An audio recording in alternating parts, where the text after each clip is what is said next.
Well, it's great to be with you all this morning and to share a little bit more in our theme of God being with us.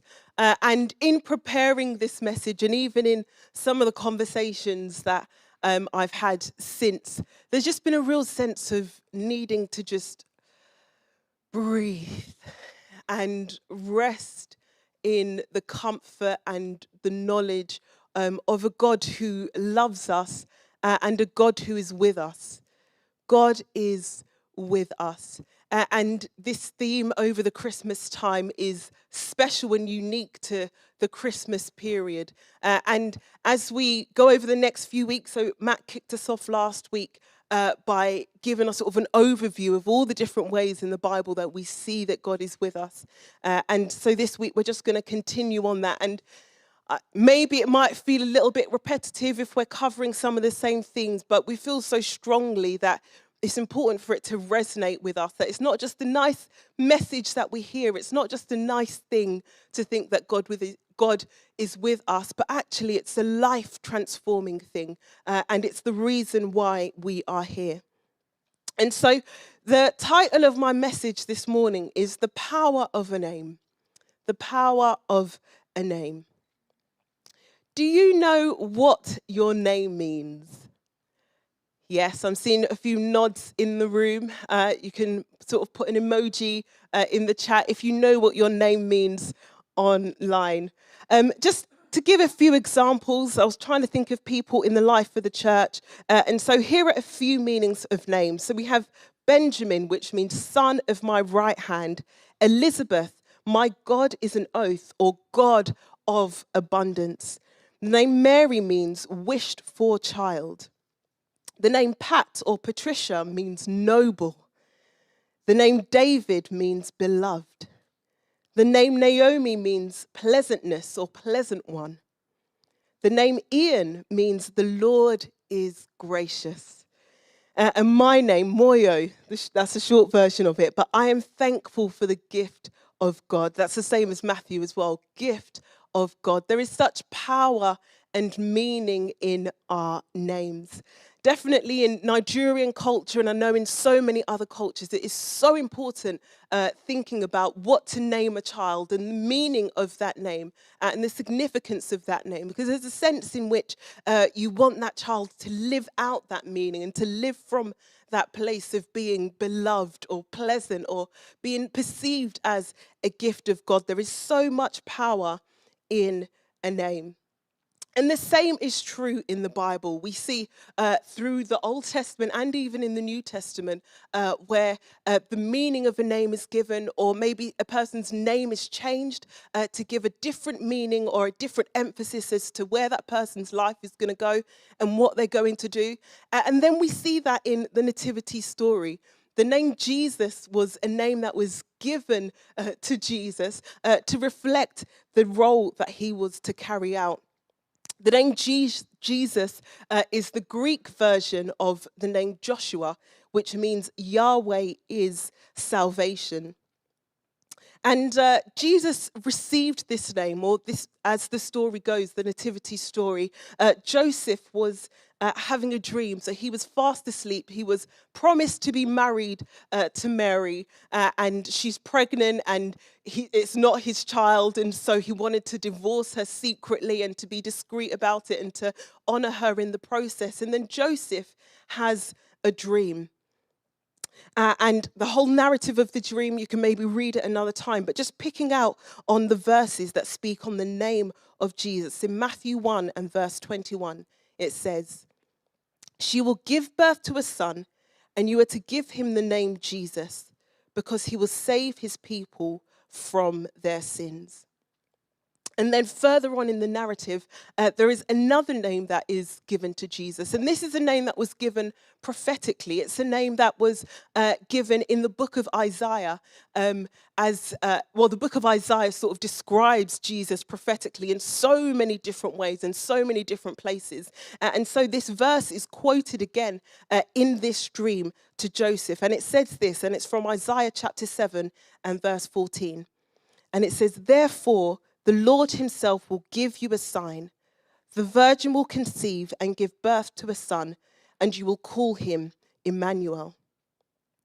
And in the narrative in Matthew, it gives us a little bit more meaning to the name that Jesus was given in this moment. And it says, the virgin will conceive and give birth to a son, and they will call him Emmanuel, which means God with us.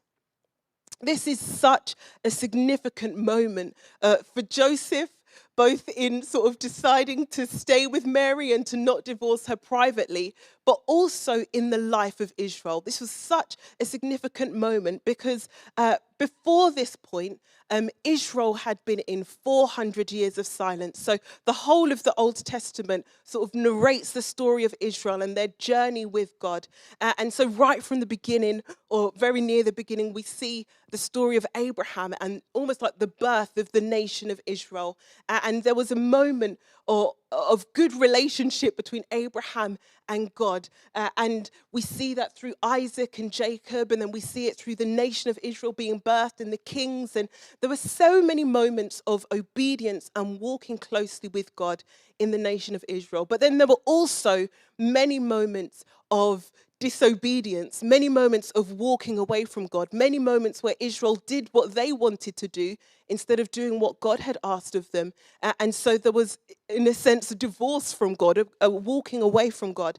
And this sin got so much, and they were so determined to walk in their own way, that it led to 400 years of silence. And this 400 years of silence basically meant that God wasn't speaking to Israel. He wasn't giving them the direction and the focus that they had originally in their inception, that the thing that they had grown so accustomed to. It was so important for them to hear the voice of God and to know the direction of God for them as a nation. The voice of God fell silent. And then in this moment, Joseph has a dream. And in this dream, they name the child. And the name of the child is Emmanuel, God with us. And in this moment, it's like those 400 years of silence are lifted, and they are reminded of the presence of God with them. That something different was coming, something was changing in the environment, in the atmosphere, that there is something special about this baby, there is something special about this child who is going to be significant to Israel. And we know the rest of the story, and we'll maybe come to that as we look next year and go into Easter. But the significance of Jesus' birth as a baby was so significant for the nation of Israel. And this moment after such a long period of silence. And as I was chewing on this and reflecting on this, and as we're near the end of 2020, I imagine some of us feel like this, in some ways, has been a year of silence. Like, what is going on, God? What is going on in this nation? What is going on around the world? What is going on in my own life? And there can be a sense of not knowing or hearing the voice of God as clearly as maybe we once did, or maybe not feeling as close to God as we once did. But then there is a moment in history, and there is a moment that is accessible to us today, where we are reminded that God is with us. God with us. And I just feel so strongly to remind us and to encourage us and to strengthen us in the knowledge and in the peace of the reality that God is with us. That this moment of Jesus coming to earth was to change the trajectory of mankind for all time. And the significance of this moment is still significant for us today.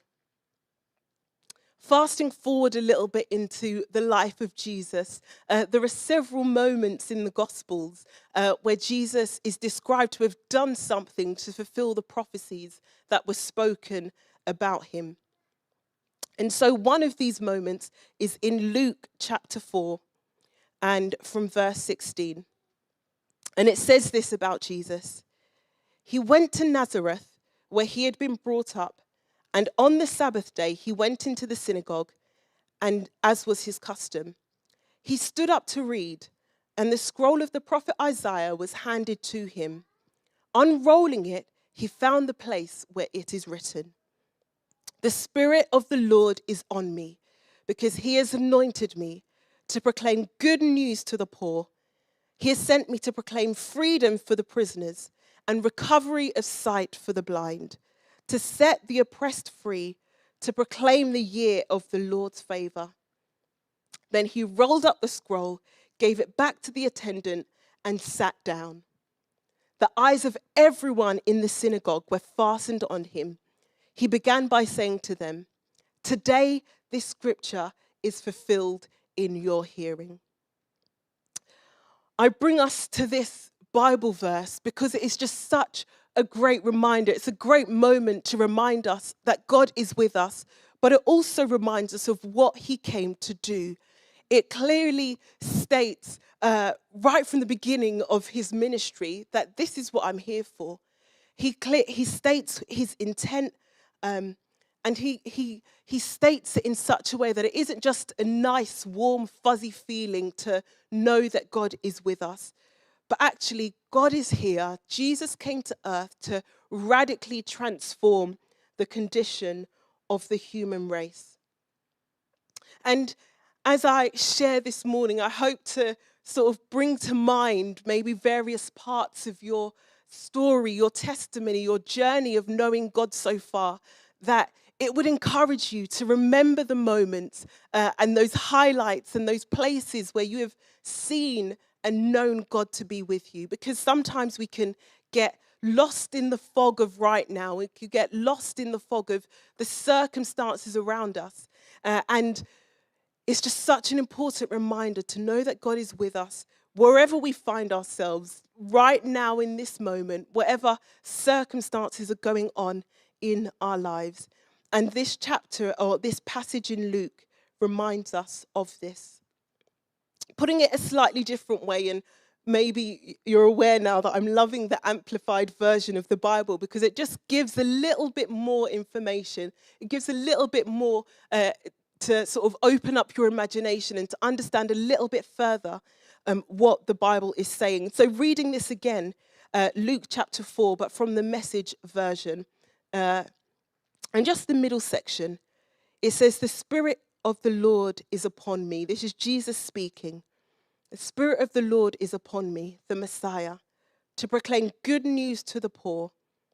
He has sent me to announce release, that's pardon and forgiveness to the captives, and recovery of sight for the blind, to set free those who are oppressed, those who are downtrodden, those who are bruised, those who are crushed by tragedy, to proclaim the favorable year of the Lord, the day when salvation and favor, the favor of God, abound greatly."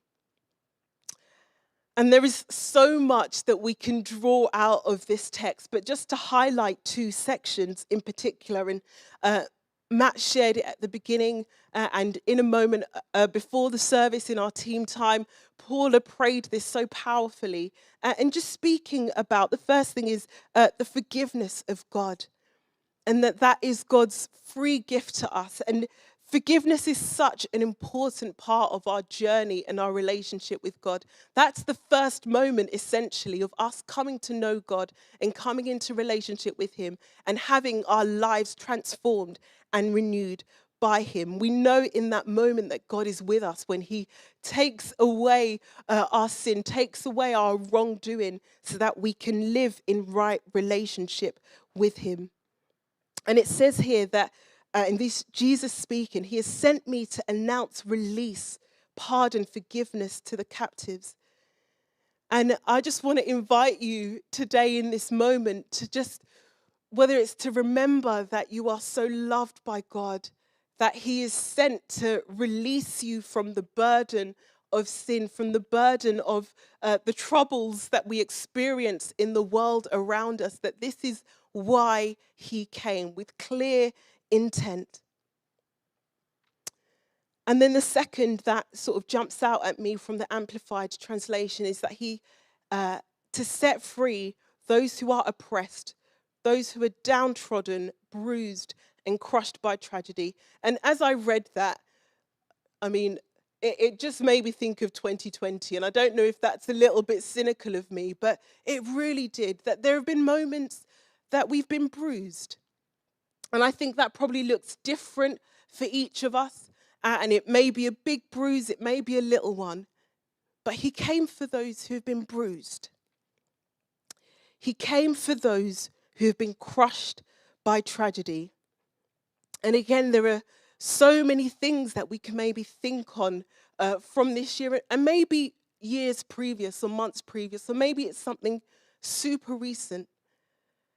And for me, it's just so powerful in this moment to remember why Jesus came, that he is God with us, to set free those who have been oppressed. It makes me think of all the justice issues that have come to the surface this year, and that Jesus came for those. See, as I read this, and we could probably pause at each statement, there is something in there for each of us. There is something personal and unique for each of us, that Jesus came to meet us where we are. And I just want to encourage you today that God is with us and that he is here for you.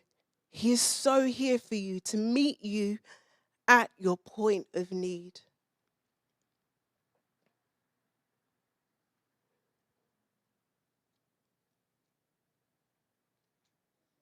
In these statements, Jesus is saying, I am here for you. I came to this earth to lift the burden, to carry the burden on your behalf, that you might know life in him, to know life and life abundantly. John 10:10. Jesus came that we would know life in him. And when we think about this narrative, there are so many Bible passages and stories that we can reference this morning. But when I think about God being with us, I'm also reminded of the disciples being in the boat with Jesus in the storm. And Jesus is fast asleep, and the disciples have this storm raging around them. And they are totally panicked, and they're wondering, how is Jesus sleeping in this moment? And for me, it's such a great image or reflection of life today, in that the world can be swirling around us, circumstances can be raging around us. And it's not necessarily that Jesus will remove those situations from us, but it's that he has promised to be with us in them. And I want to encourage you that whatever you are walking through in this moment, whatever it is that you're journeying through in this moment, that although the situation might not miraculously be lifted, it might not suddenly change, that God is with you in the boat, he's with you in the storm, he's with you when it's raging around you and you're out of control and you don't know what to do, and Jesus seems to be asleep, he seems to be disinterested. In fact, he's there, he is in control, he is concerned for you. And he's inviting us to trust in him. Jesus is Emmanuel. He is God with us.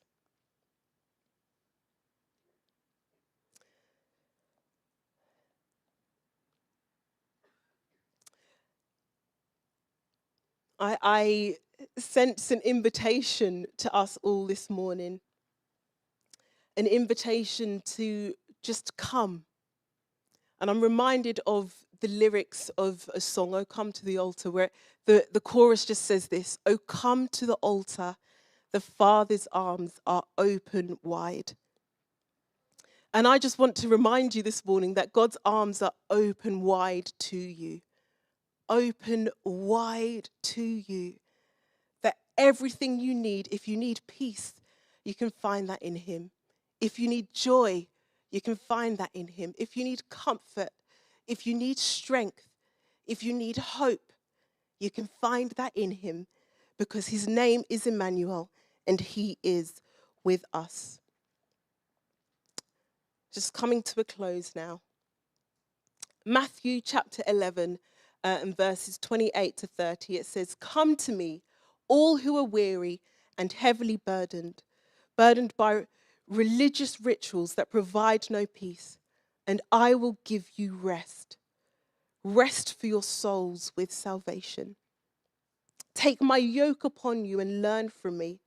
Follow me as my disciple, for I am gentle and humble in heart, and you will find rest, renewal, blessed quiet for your souls.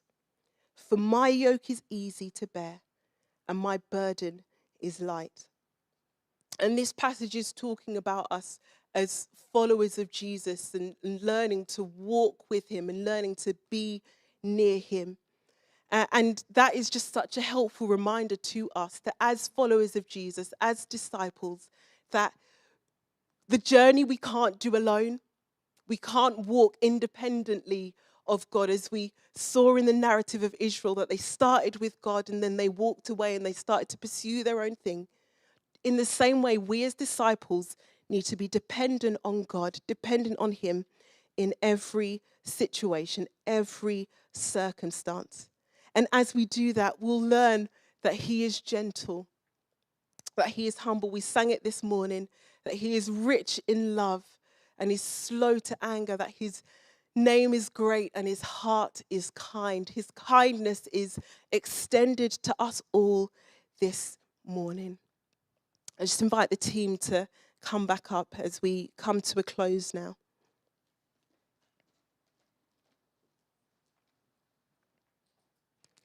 And I just want to end and leave us with this thought, that God with us doesn't mean that we won't go through tough times. But God with us means that we don't have to go through them alone.